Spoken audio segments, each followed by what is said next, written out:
दिल्ली नागलोई में क्लास चल रहा था 11 फरवरी 1967 का। बात चल रही थी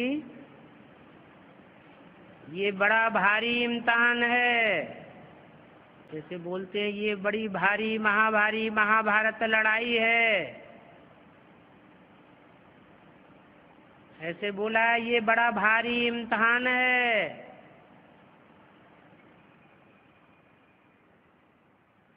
पढ़ाई पढ़ते हैं, थ्योरी की परीक्षा होती है, कितनी कितनी किसने पढ़ाई पढ़ी है। तो फाइनल एग्जाम होता है, उसे कहते हैं बड़ा इम्तिहान। और ये है बड़ा भारी इम्तिहान। फाइनल परीक्षाएं चालू हो रही हैं।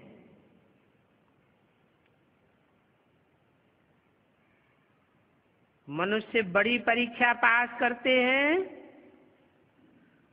तो पहले वाली पढ़ाई थोड़ी ही याद रहती है। पढ़ते पढ़ते आखिरी तंत बुद्धि में आ जाता है।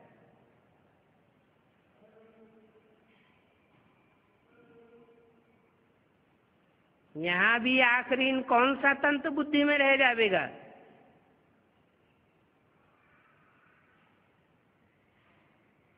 एक शिव बाबा, दूसरा न कोई। यहाँ भी ऐसे ही है।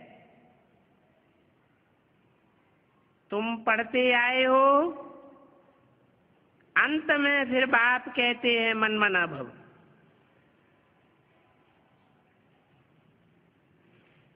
मेरे में मन लगा, अपने मन को मेरे में समा दे।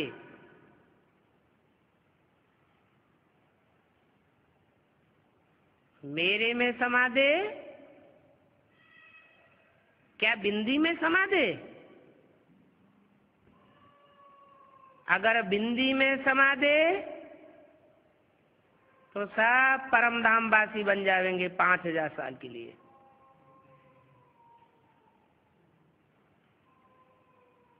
बाप कहते हैं तो कहने वाला साकार भी है। कहते हैं अपने मन को मेरे मन में तिरोहित कर दे। साकार ही कह सकता है, साकार के द्वारा ही कहा जा सकता है। निराकार सुप्रीम सोल को तो मन होता ही नहीं।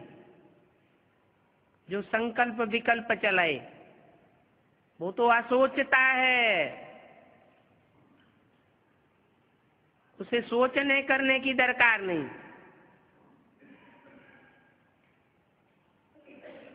तो कहते हैं मन मना भव। ये मन मना भव की टेव पड़ी हुई होगी तो पिछाड़ी में वर्षा और बाप याद रहेगा।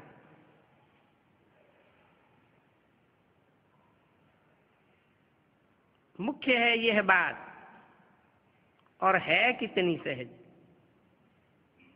उस पढ़ाई में भी अभी तो पता नहीं क्या क्या पढ़ते रहते हैं। जैसा राजा होता है वैसी ही वहां की रस्म रिवाज होती है।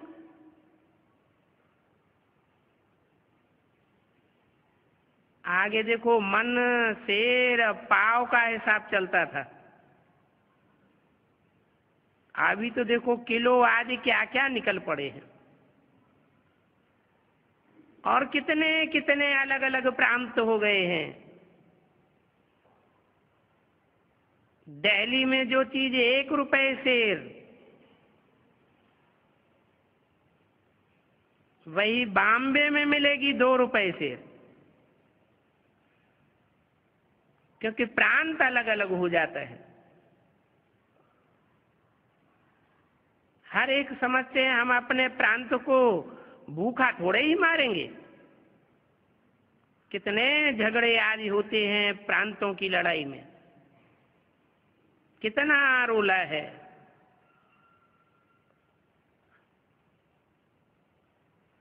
पहले राजाई थी, राजाएं होते थे तो प्रांत आदि का कोई रोला नहीं था। अभी देखो हो गया है। प्रजा का, प्रजा पर राज्य, इसको कहा जाता है अनलॉफुल राज्य।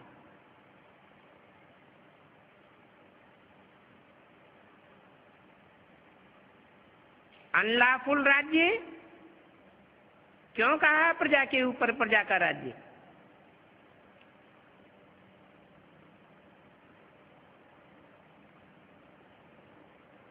क्योंकि ला धर्मराज से शुरू होता है।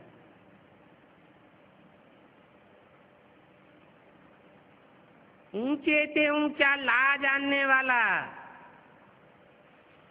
ऊंचे से ऊंचा फैसला करने वाला धर्मराज बाप है। वो बताते हैं कि प्रजा के ऊपर प्रजा का राज्य है अनलॉफुल राज्य। ये कलयुग के अंत में ही होता है। सारी दुनिया में कोई राजा ही नहीं रहती। जब बाप आकर के नई दुनिया की स्थापना करते हैं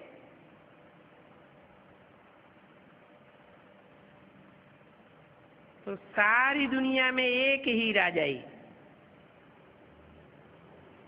राजा के राज्य की स्थापना करते हैं।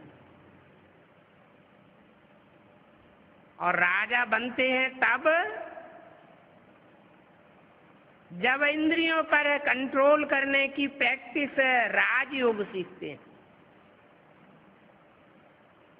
ये राजयोग बाप के सिवाय कोई सिखा ही नहीं सकता।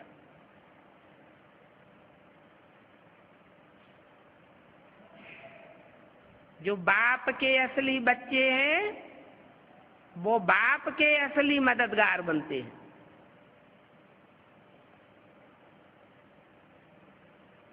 ये पढ़ाई का बड़ा भारी इम्तिहान है। राजयोग की पढ़ाई है।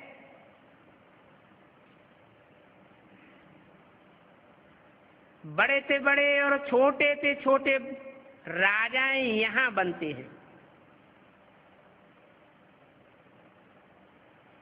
जन्म जन्मांतर की राजाई देने के लिए बाप अभी कलयुग के अंत और सतयुग के आदि के संगम पर आता है। बाकी तो आज है प्रजा के ऊपर प्रजा का राज्य।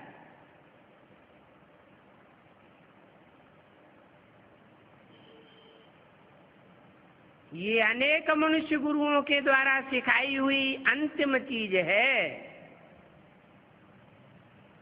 सब आधीन हो जाते हैं। प्रजा माना ही आधीन और राजा माने स्वाधीन। बाप आकर के स्वाधीन बनाते हैं। पहले स्व की कर्मेंद्रियों के अधीन। कौन कौन कितने हैं वो साक्षात्कार होता है। राजयोग से ये कर्मेंद्रियों की अधीनता खलास हो जाती है।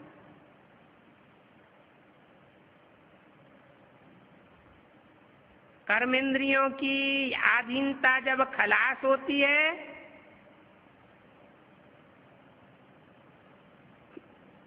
तो मन में एकाग्रता आती है। मन के अंदर दृढ़ इच्छा शक्ति पैदा होती है। जो संकल्प किया सो सिद्ध होता है।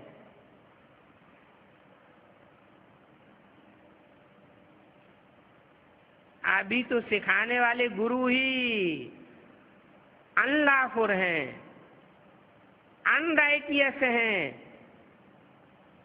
बाप लाफुल राजाई स्थापन करते हैं। प्रजा के ऊपर प्रजा के राज्य को कहा जाता है अनलॉफुल, अनराइटियस, इररिलीजियस, इंसॉल्वेंट। भारत सतयुग में कितना सॉल्वेंट था। अभी देखो 84 का चक्कर लगाते लगाते सब इंसॉल्वेंट बन गए।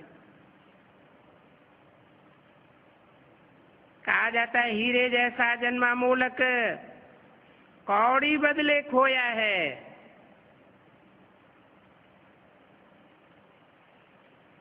ये भारत की कहानी है। बाप कहते हैं तुम कौड़ियों के पिछाड़ी क्यों मरते हो।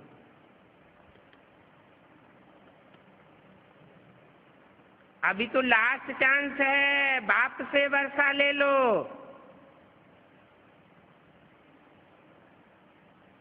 पावन बनेंगे तो वर्षा मिलेगा, पावन नहीं बनेंगे तो वर्षा भी नहीं मिलेगा। बुलाते भी हो, हे पतित पावन आओ, आकर के पावन बनाओ। तो इससे सिद्ध है कि पहले पावन थे, तब तो याद करते हैं, नहीं तो याद क्यों करते हैं, बुलाते क्यों हैं।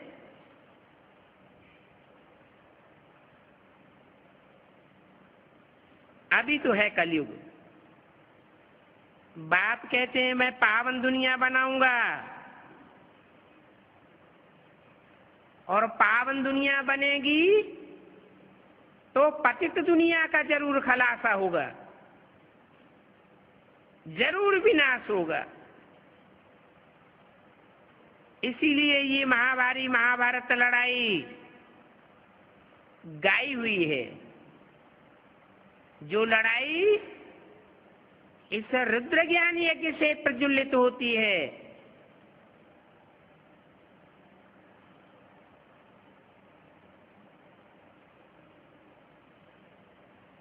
रुद्र को भगवान कहा जाता है। रौद्र रूप धारण करता है तो विनाश हो जाता है।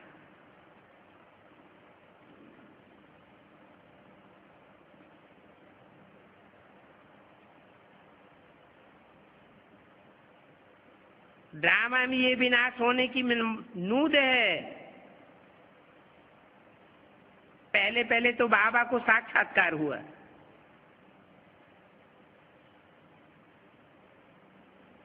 देखा कि इतनी बड़ी राजाई मिलती है तो इनको बहुत खुशी होने लगी। विनाश का साक्षात्कार भी कराया। मनमना भव, मध्याजी भव, तुम ये श्री लक्ष्मी नारायण बनेंगे। हैं तो ये गीता के अक्षर। मनमना भव, मध्याजी भव। कोई कोई अक्षर गीता के ठीक हैं। जो बाप बोलते हैं बाकी सब झूठ है। बाप कहते हैं तुमको जो ये ज्ञान सुनाता हूं ये फिर प्रायः लोप हो जाता है। कोई को भी पता नहीं है कि जब लक्ष्मी नारायण का राज्य था तो और कोई धर्म नहीं थे।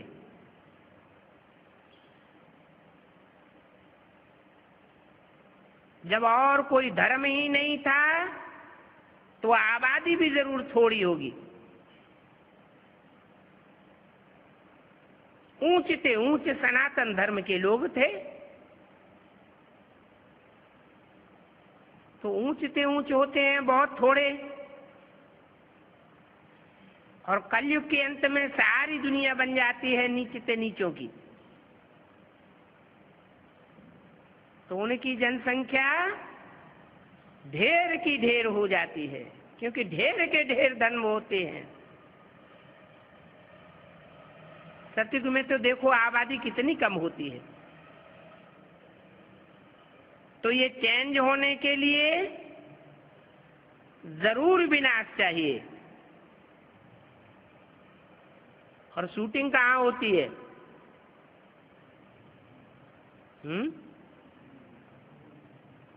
विनाश की भी और स्थापना की भी शूटिंग कहाँ होती है? ब्राह्मणों की संगम युग दुनिया में। ब्राह्मणों में भी कच्चे ब्राह्मण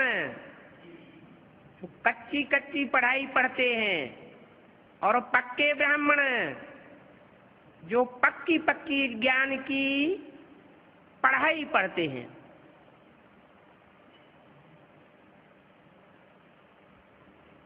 जो पक्की पढ़ाई पढ़ते हैं उनमें भी नंबरवार पुरुषार्थ अनुसार।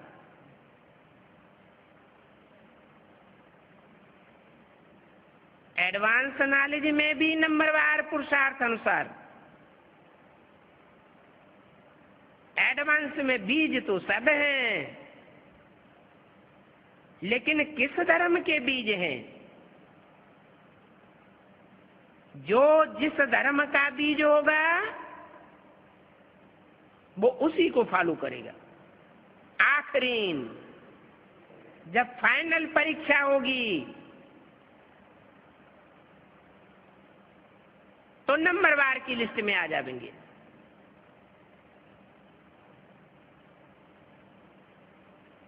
तो जरूर जो ऊंचे से ऊंचे सूर्यवंश है उसका फाउंडेशन लगाने वाले बहुत थोड़े बचेंगे।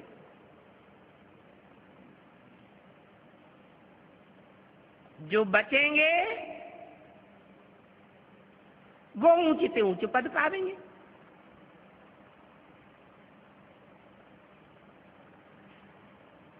पहले बचते हैं 8, फिर बचेंगे 108।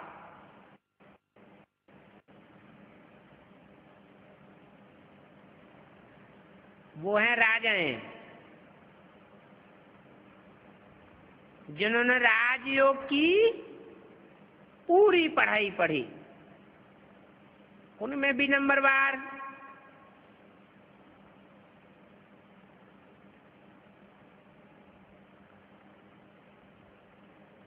फिर हैं राज परिवार में आने वाले, वो है 3rd क्लास माला।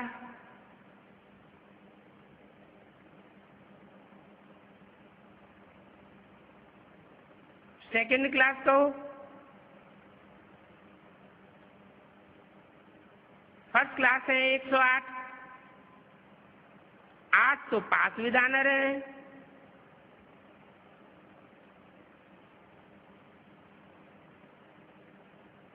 तो फाइनल परीक्षा का जो रिजल्ट निकलता है उसमें सब थोड़े ही आ जाएंगे। वो होता है स्थूल विनाश।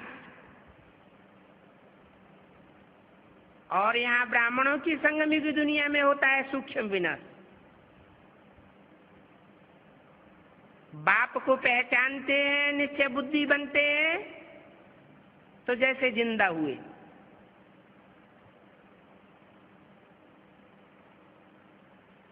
और अनिश्चय बुद्धि हो जाते हैं तो जैसे मृत्यु हो गई।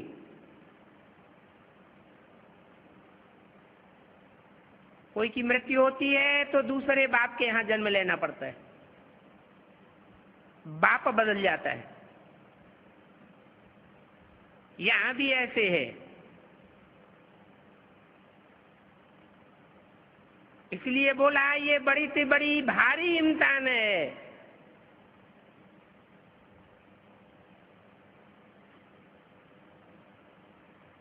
ये महाभारी महाभारत लड़ाई भी है, और कोई शास्त्रों में इनका वर्णन नहीं है।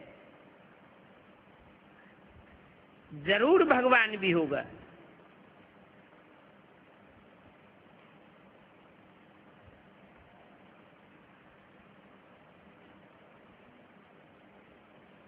अब कृष्ण तो भगवान हो न सके।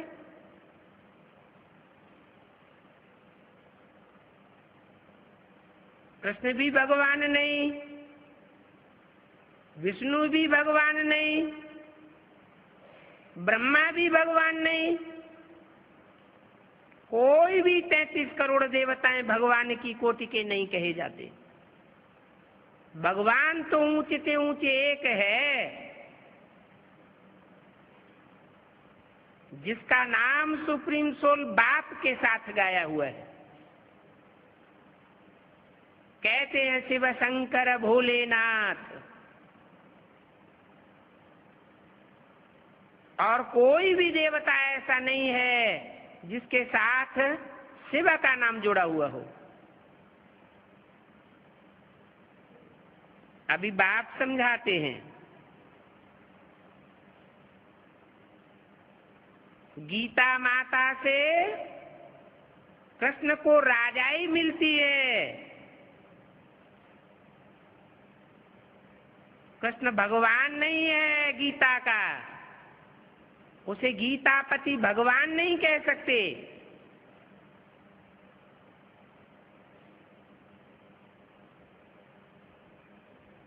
भगवान तो एक है।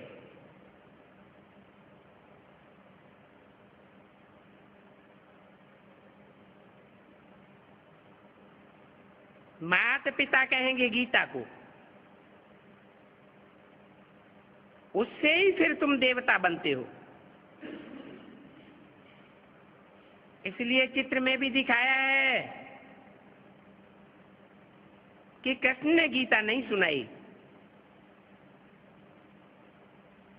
कृष्ण गीता के ज्ञान से राजयोग सीख करके यह बना है।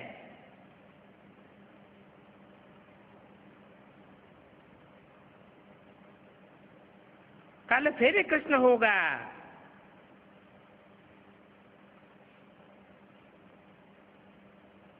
क्या होगा?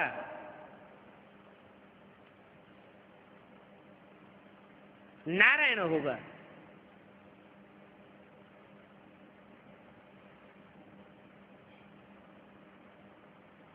धोखे से उन्होंने कृष्ण का नाम डाल दिया है। तो बाप समझाते हैं, ये बात अपने अंदर पक्की कर लो। ऐसा न हो साधु संत आदि उल्टी बातें सुना करके तुमको नीचे गिरा देवे।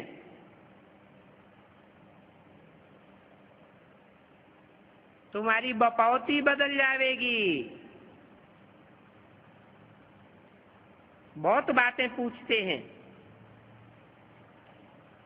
कहते हैं विकारों के बिना सृष्टि कैसे चलेगी, ये सब कैसे होगा? अरे तुम ही खुद कहते हो वो वॉइसलेस दुनिया थी, लक्ष्मी नारायण की दुनिया, सोलह कला संपूर्ण सर्वगुण संपन्न संपूर्ण निर्विकारी कहते हो। फिर विकार की बात कैसे आ सकती है? तो देखो तुम्हारे दुश्मन बहुत हैं। अभी तुम बच्चे जानते हो बेहद के बाप से बेहद की बादशाही मिलती है। तो जिससे बेहद की बादशाही मिलती है उस बाप को याद क्यों नहीं करना चाहिए? बेहद की बादशाही, बेहद की बादशाही क्या है और हद की बादशाही क्या है? हद की बादशाही वालों को हद का मुकुट होता है और बेहद की बादशाही वालों को बेहद का मुकुट होता है। ये डबल ताज है। प्योरिटी का ताज भी चेहरे से देखने में आवेगा और जिम्मेवारी का ताज भी देखने में आवेगा। ये ऐसा इंसान है जिसकी रिजल्ट यहां ही देखने में आवेगी। ऐसे नहीं कि इम्तिहान हम यहाँ दे देंगे और सतयुग में जाकर के जन्म लेंगे तो वहां उसका रिजल्ट देखने को मिलेगा।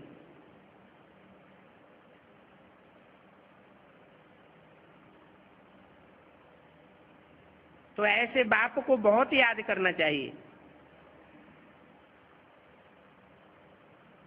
ये दुनिया सारी पतित है। पतित दुनिया में सब पतित होते हैं और पावन दुनिया में सब पावन होते हैं।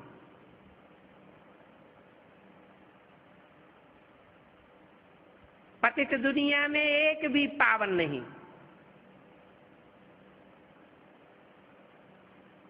एक बाप ही वर प्योर गाया हुआ है जो आकर के पतितों को पावन बनाते हैं। पहले बुद्धि पावन बनती है।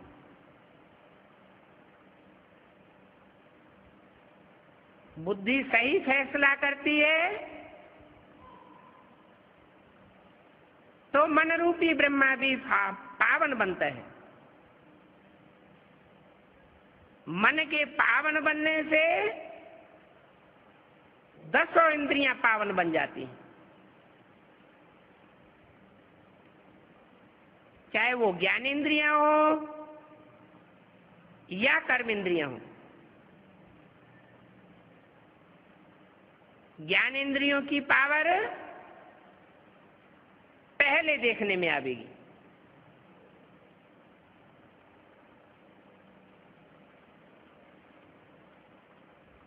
वाचा तीक्ष्ण होती चली जाएगी।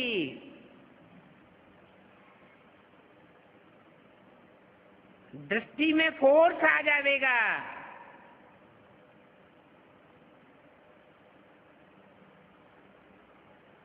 कानों में वो पावर आ जाएगी कि जो सुनना है वही सुनेंगे, जो नहीं सुनना है सुनते हुए नहीं सुनेंगे।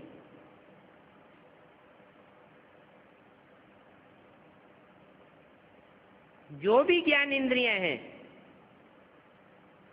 जैसे बाप सिखाते हैं वैसा ही आचरण करेंगे।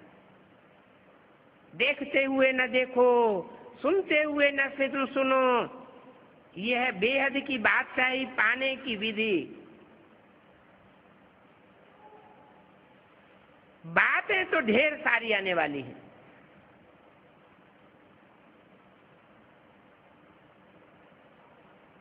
बातें आवेंगी, बुद्धि को भ्रम आवेंगी,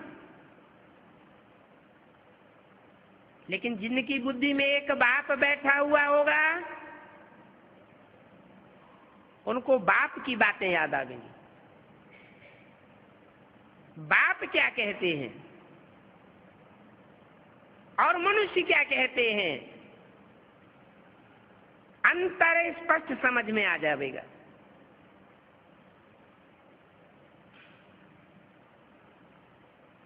पतित दुनिया में पतित मत सुनाने वाले तो ढेर हैं। कुंभ के मेले पर देखो कितने लाखों जाते हैं। अब कहते हैं वहां 3 नदियां मिलती हैं।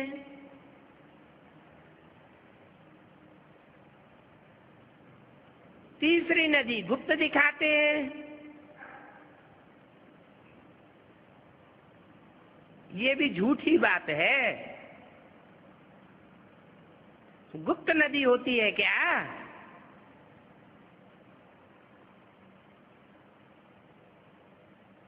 यहां भी देखो गौमुख दिखाया है।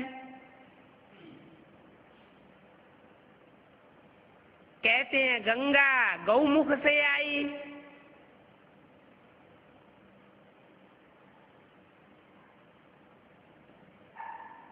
अरे गंगा अपना रास्ता लेकर के समुद्र में जावेगी कि यहां तुम्हारे पहाड़ पर आवेगी?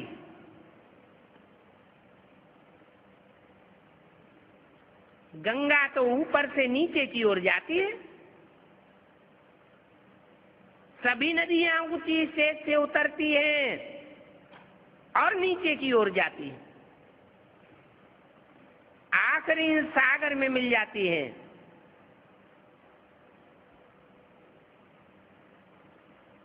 भक्ति मार्ग के कितने पक्के हैं। बाप कहते हैं ये भक्ति ज्ञान और वैराग इनका क्रम बना हुआ है। कलयुग के अंत में भक्ति होती है, बाप आकर ज्ञान सुनाते हैं तो भक्ति का नाश हो जाता है। भक्ति से वैराग आ जाता है। एक होता है हद का वैराग और एक होता है बेहद का वैराग। सन्यासी सिर्फ हद का वैराग उठाते हैं, घर बार छोड़ देते हैं।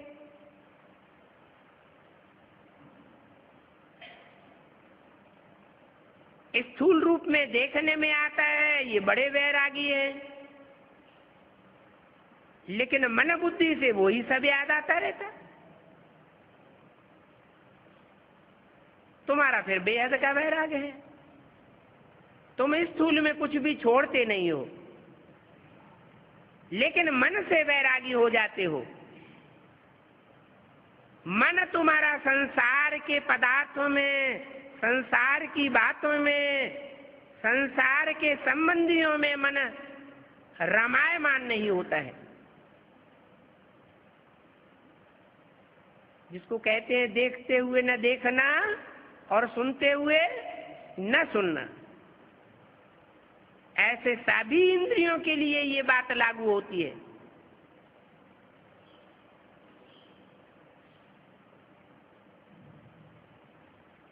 इंद्रियां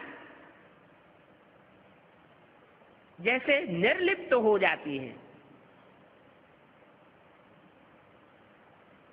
नहीं तो संसार में ऐसा होता है कि इंद्रियों से जो भोग भोगे जाते हैं वो याद आते हैं, लेकिन बाप ऐसा राजयोग सिखाते हैं जिसमें इंद्रियों का जो भी संग होता है वो बिल्कुल याद नहीं आता।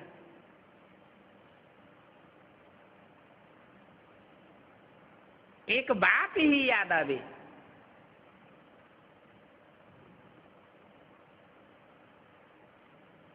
ये ज्ञान सहज भी है।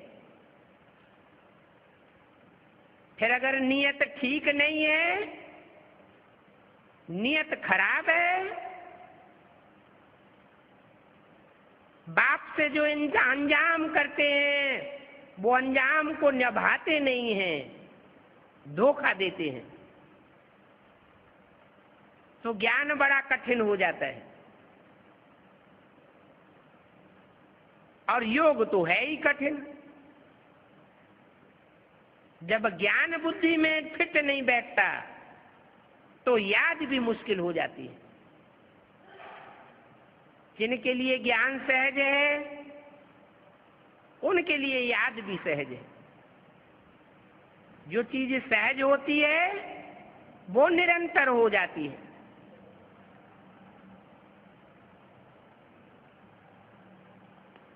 सन्यासी तो सिर्फ घर बार छोड़ करके जंगल में रहते हैं। जन्म जन्मांतर सन्यासी बनते रहे, खुद भी भटकते रहे, दुनिया को भटकाते रहे, न खुद भगवान को पाया और न दूसरों को सच्चा रास्ता बताया। यहां तो वो बात नहीं है। तुम तो बुद्धि से सारी दुनिया का संन्यास करते हो। ये बेहद का संन्यास तुमको सीखना है, समझना है और प्रैक्टिकल में करके दिखाना है। खुद करेंगे तो दूसरों को भी सिखा सकेंगे।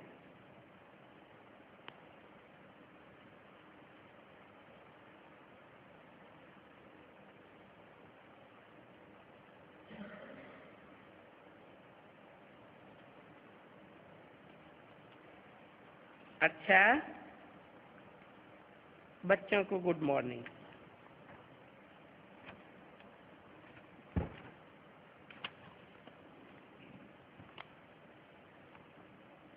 ये है 11 फरवरी 1967 का रात्रि क्लास। बच्चे अब जान गए हैं दुनिया में ऐसा कोई मनुष्य नहीं जिनको ये पता हो भगवान मनुष्य सृष्टि रचते हैं।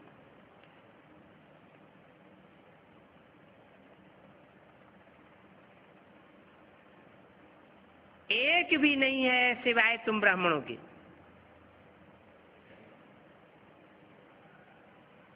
कौन सी सृष्टि रचते हैं? मनुष्य सृष्टि। मनुष्य किसे कहा जाता है? मनु की औलाद मनुष्य कहा जाता है। जो मन से सत्य का चिंतन करे, मनन करे, फिर धारण करे।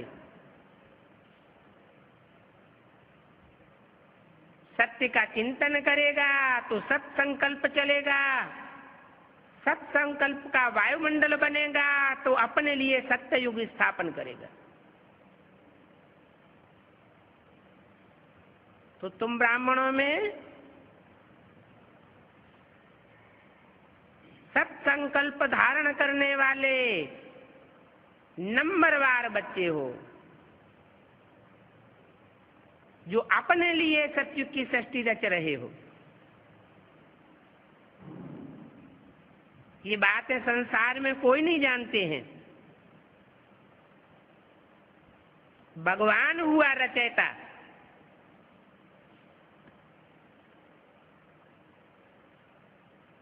रचयिता साकार होता है या निराकार?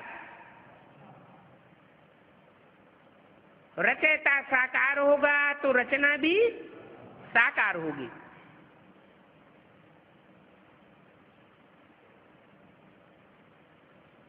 साकार बाप आते हैं, साकार में नई सतयुगी दुनिया रच करके जाते हैं। ये सत्य युग की रचना सत्य बाप के सिवाय कोई कर नहीं सकता। कहां से आता है सतयुग? अभी तो सारी दुनिया में झूठ का युग है, झूठ खंड है। झूठ होता है तो लड़ाई झगड़ा मारा मारी चलती ही रहती है। सारी दुनिया झूठों की है तो सचखंड कहां से आवेगा?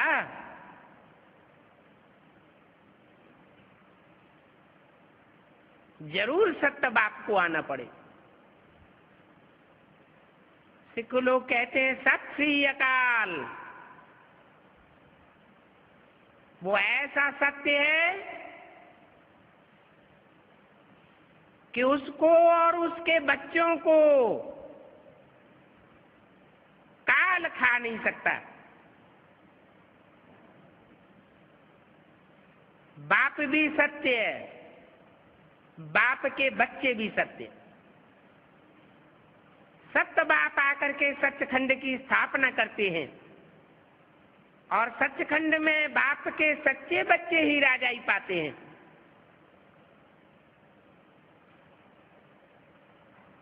झूठ बातें बनाने वाले उस सचखंड में जा ही नहीं सकेंगे। बल भगवान आता है, भगवान से पढ़ाई भी पढ़ते हैं, लेकिन आखिर इन दूसरे धर्म में कन्वर्ट हो जाते हैं।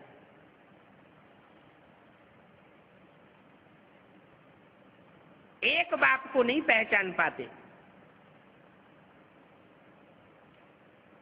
कोई तो ऐसे हैं एक धर्म से दूसरे धर्म में, दूसरे धर्म से तीसरे धर्म में, चौथे धर्म में कन्वर्ट ही होते रहते हैं।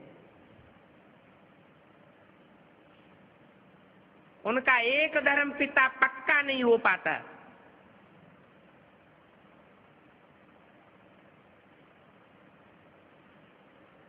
आखिरी में गिरते गिरते नास्तिक बन जाते हैं।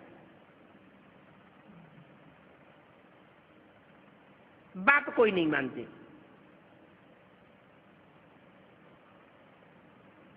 अब ऐसा दुनिया में कोई होता है जो बाप के बिगड़ पैदा होता हो?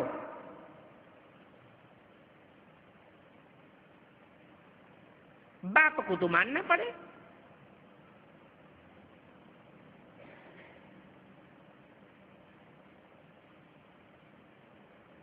तो जो बाप है, बाप से वर्षा मिलता है। ऊंचते ऊंचे बाप है तो ऊंचते ऊंचे वर्षा मिलता है। ऊंचते ऊंचे ये शब्द ही जाहिर करता है कि नंबरवार नीचते नीच बाप भी हैं।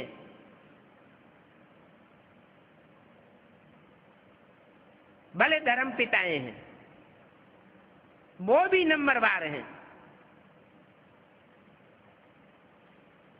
भले उनको ग्रेट फादर कहा जाता है, महान धर्म पिताएं, लेकिन वो भी नंबरवार हैं। अव्वल नंबर बाप आकर के अल्लाह अव्वल दीन की स्थापना करते हैं। दीन माना धर्म।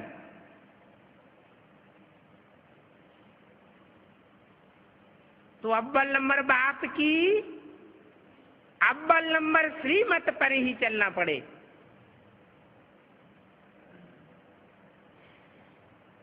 ऐसी श्रीमत का जो उल्लंघन करते हैं, एक बार माफ, दो बार माफ, यदा कदा तीसरी बार भी माफ, बार बार माफ थोड़ा ही होता है। फिर आखिरी में कन्वर्ट हो जाते। तो बाप पूछते हैं, बाप से कौन सा वर्षा लेना है? अरे जैसा बाप होगा वैसा ही वर्षा देगा। ऊंचते ऊंच बाप होगा तो ऊंचते ऊंच वर्षा देगा। काका, चाचा, नाना, ताऊ से तो वर्षा मिलता नहीं है। वर्षा मिलता ही है बाप से। यहाँ तो बाप खुद बैठ करके समझाते हैं कि मैं कैसे रचयिता हूं।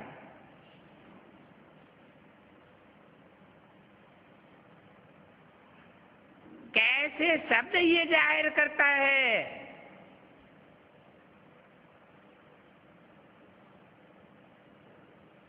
कि रचयिता का पाठ हमेशा नहीं बजाते।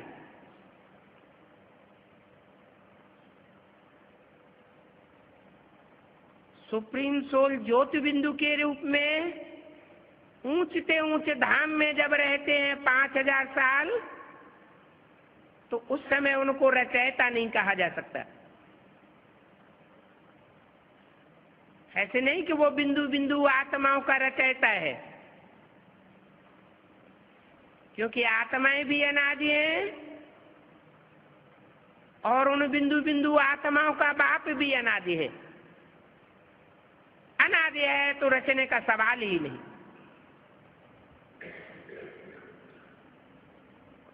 वो बिंदु बिंदु आत्माएं सृष्टि पर आकर के शरीर धारण करती हैं।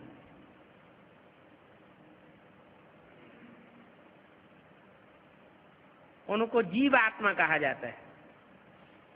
जीवित आत्मा।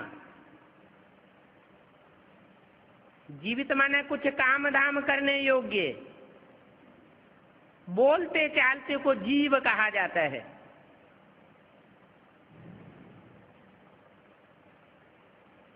तो ऐसी बोलने चालने वाली जीवात्माएं जो मनुष्य के रूप में होती हैं,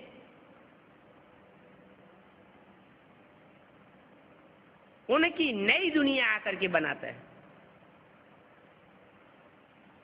सच्ची दुनिया आकर के बनाता है और झूठ खंड को खलास करता है।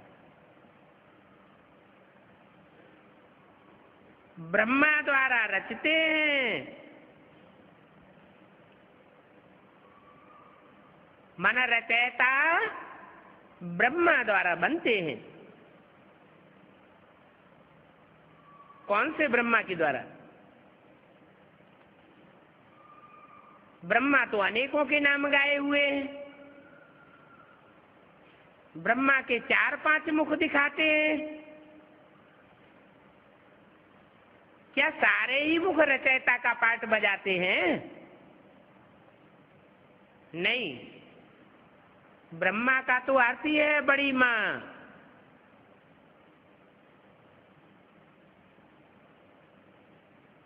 माँ एवरलास्टिंग रचयिता नहीं होती,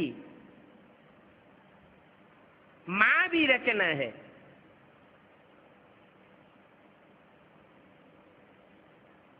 तो ब्रह्मा का टाइटल धारण करने वालों में जो प्रजापिता ब्रह्मा का टाइटल धारण करता है वो ही रचयिता है, जो आदि ब्रह्मा है। तो ब्रह्मा के द्वारा रचना रच करके फिर विष्णु के द्वारा पालना कराता हूं। जो ब्रह्मा सो विष्णु बन जाता है। बाप कहते हैं विष्णु कोई अलग से 4 हाथों वाला देवता नहीं है। हाथ माना भुजाएं।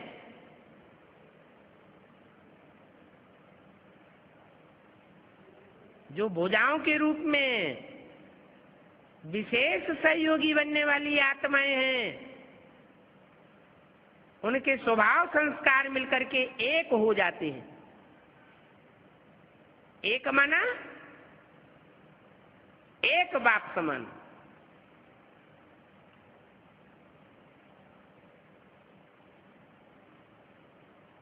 तो ऐसे प्रजापिता ब्रह्मा से ब्राह्मण ब्राह्मणियों को रच करके फिर इनको पढ़ाकर फिर इनको पद प्राप्त कराता हूं। कितनी बार फिर बोला? हम्म, 2 बार फिर क्यों बोल दिया? फिर माना बाद में। प्रजापिता ब्रह्मा से ब्राह्मण ब्राह्मणियां रचते हैं। 1936 में प्रजापिता ब्रह्मा द्वारा ब्राह्मण ब्राह्मणियों की रचना शुरू हुई।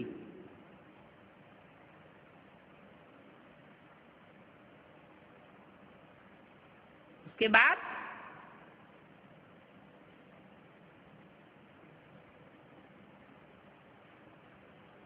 प्रजापिता तो गायब हो गया,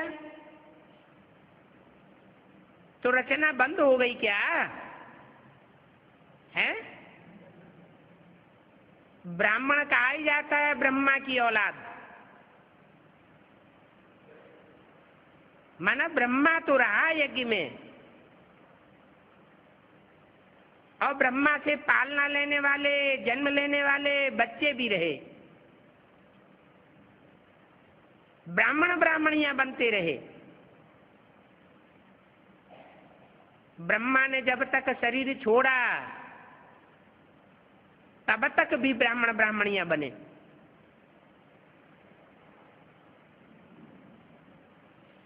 शरीर छोड़ने के बाद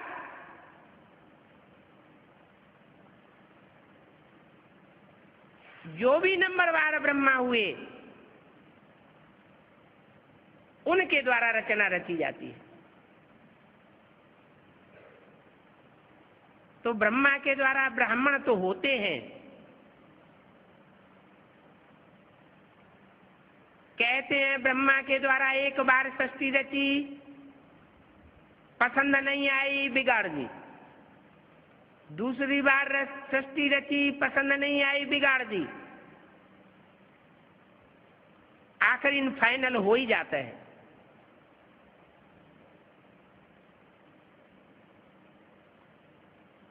तो आखिरी ब्राह्मण रचे जाते हैं, पक्के पक्के ब्राह्मण बनते हैं। फिर उनको पढ़ा करके फिर पद प्राप्त कराते हैं।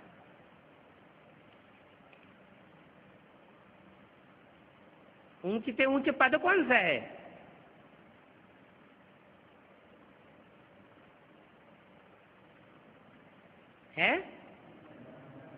नर से नारायण, नारी से लक्ष्मी, लक्ष्मी नारायण,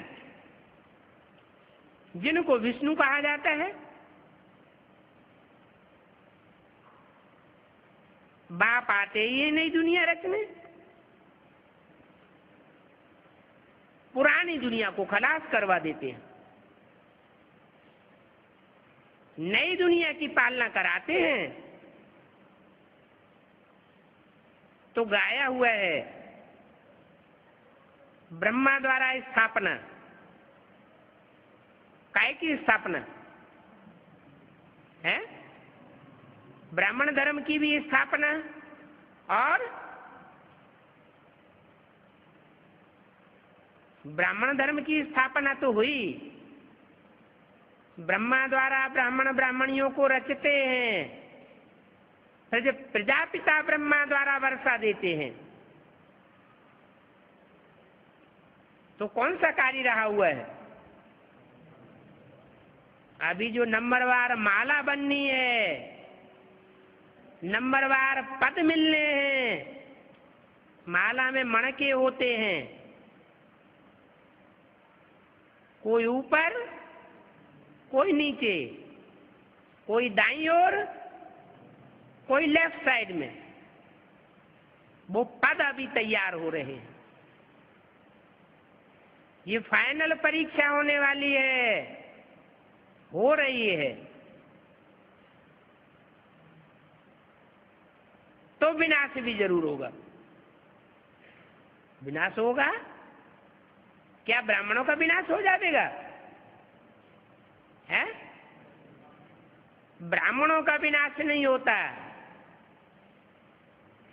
ब्राह्मणों के पद का विनाश होता है।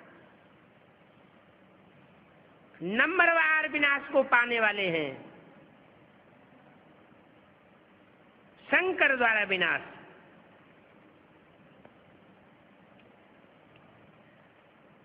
शंकर द्वारा विनाश,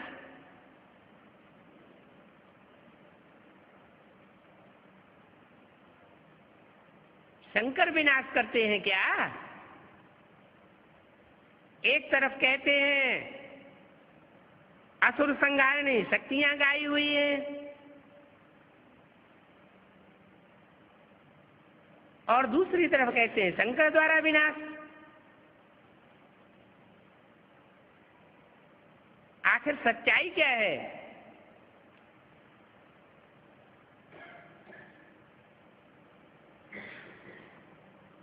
जरूर शक्तियों को प्रेरणा मिलती है,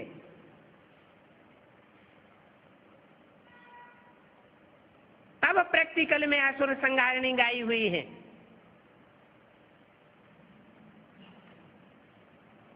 शंकर को तो योग में बैठा हुआ दिखाया जाता है,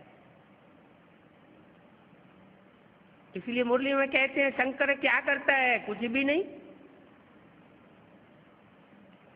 कर्मेंद्रियों से तो कोई काम करता हुआ नहीं दिखाते।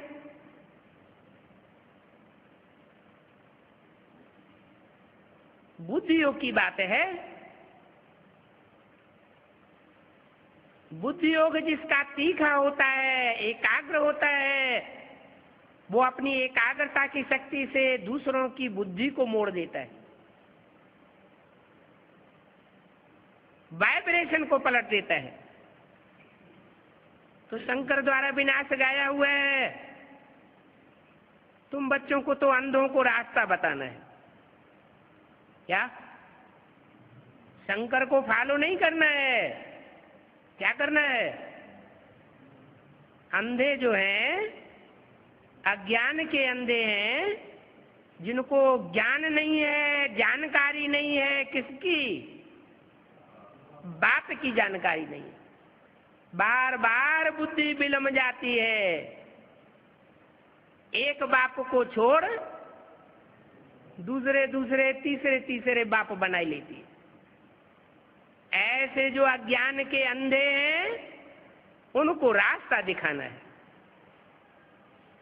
बाप आकर बच्चों को अडॉप्ट करते हैं। क्या कोई बाप बच्चों को अडॉप्ट करता है तो अपने घर परिवार में रखता है या धक्का देके बाहर भगा देता है? हैं? रखने के लिए तैयार रहता है ना, धक्का तो नहीं देता कि अभी तुम अपनी जिंदगी बाहर बनाओ, फिर जब टाइम होगा तो हम तुमको बुला लेंगे। नहीं, बाप कहते हैं मैं जिन बच्चों को अडॉप्ट करता हूं उन सब की परवरिश करने के लिए तैयार हूं। आखिरी में कितने बच्चे पलेंगे? जब फाइनल परीक्षा पूरी होगी तो कितने बच्चे आबू अब्बा के घर में पलेंगे? हैं? 4.5 लाख बच्चे पलेंगे। वो 4.5 लाख तो साकार में आंखों से दिखाई पड़ेंगे, और उनमें कोई अव्यक्त बच्चे भी हैं जो उन साकार में आकारी रूप में घुसे हुए रहेंगे। तो कितने टोटल की पालना होगी? 9 लाख की पालना होगी। एक चूल्हे की पालना होगी, एक परिवार होगा, एक बाप होगा, एक मत होगी, एक धारणा होगी।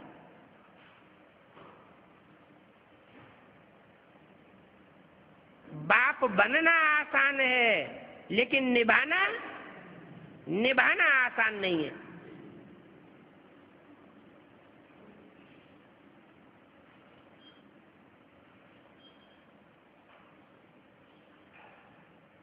आसान है तो उस ऊंच से ऊंच बाप के लिए आसान है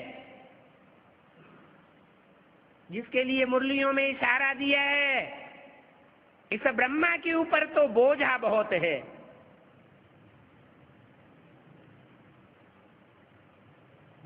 तुम बच्चों के लिए तो बहुत आसान है।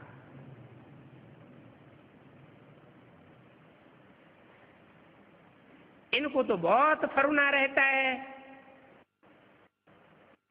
कि बच्चों की पालना करनी है, बुद्धि चलती रहती है। तुम तो बेगमपुर की बात है, तुमको पालना आदि का फिक्र नहीं रहता है। ऑटोमेटिक पालना होती रहती है। तुम्हारे 63 जन्मों का हिसाब ऐसा बना हुआ है।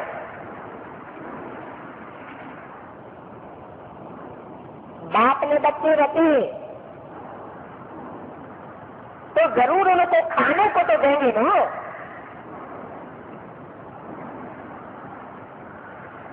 यदि ये कहेंगे अभी थोड़ा रुको,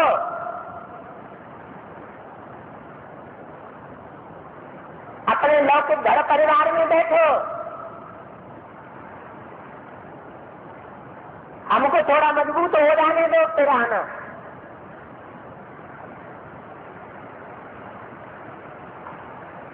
यहाँ तो ऐसे ऐसे डुप्लीकेट भगवान बन करके तैयार हुए पड़े हैं। तो कहते हैं प्रैक्टिकल पालना वही लो, और वही रह करके पालना लो हमारी बौद्धिक रूप में। सेवा उधर करो, खुशी का लेवा इधर देते रहो। जैसे मुसलमान होते हैं ना, रहते हैं दूसरे दूसरे देशों में, खास करके भारत में तो बहुत ही मुसलमान हैं, 50%, 30% तो जरूर होंगे। रहते हैं भारत में और गीत कहाँ के गाते हैं? सहाबा के गीत गाते हैं।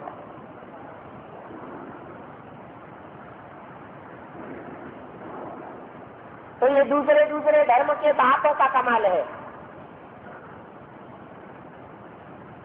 अपनी जनरेशन को अपने धर्म खंड में पालना नहीं दे पाते।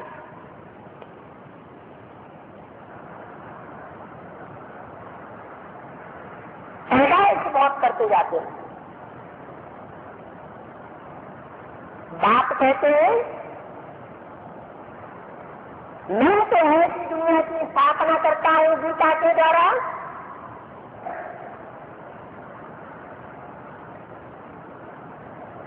कि बहुत थोड़ी जनसंख्या रह जाएगी। मुझे ढेर के ढेर नहीं चाहिए, एक्यूरेट श्रीमत पर चलने वाले चाहिए।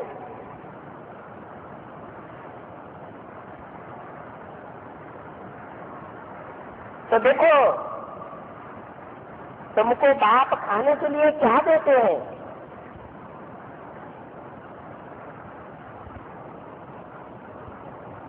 तुम क्या खाते हो? मैं यहाँ का यहाँ तुम्हारा लिया हुआ वापस भी करूंगा। जो भी लेते हैं सब वापस करूंगा, और ब्याज में 21 जन्म के लिए देता भी हूं। तो कितना बड़ा ब्याज मिलता है। इतना ब्याज और कोई दे नहीं सकता। ओम शांति।